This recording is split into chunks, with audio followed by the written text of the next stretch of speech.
চূড়ান্ত হয়েছেন ইদিকান পালসন বন্ধুরা রয়েছি এলিন আপনাদের সাথে তাহলে আসুন আমাদের মূল টপিকে এখানো কলকাতার জনপ্রিয় অভিনেত্রী ইদিকান পাল 2023 সালে শাকিব খানের সঙ্গে অভিনীত প্রিয়তমা সিনেমায় অভিষেকের পরপরই দুই বাংলায় ব্যাপক জনপ্রিয়তা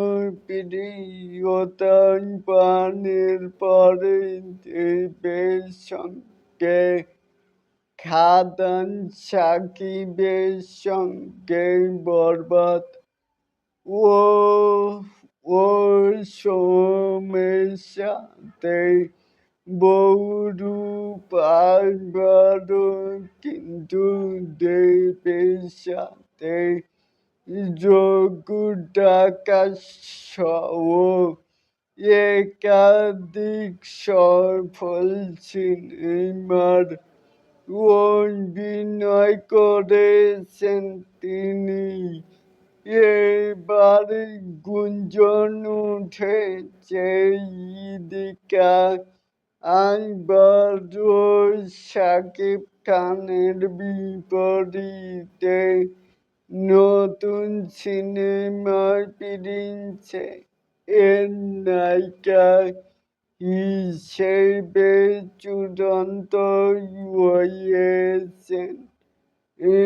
টলিউড সূত্রে জানা গেছে প্রায় 28 লাখ রুপি পারিশ্রমিক তার সঙ্গে চুক্তি সম্পন্ন হয়েছে মানে ভারতের 28 লাখ রুপি যেটাকে বাংলা টাকায় কনভার্ট করলে হয় 40 লাখ টাকা।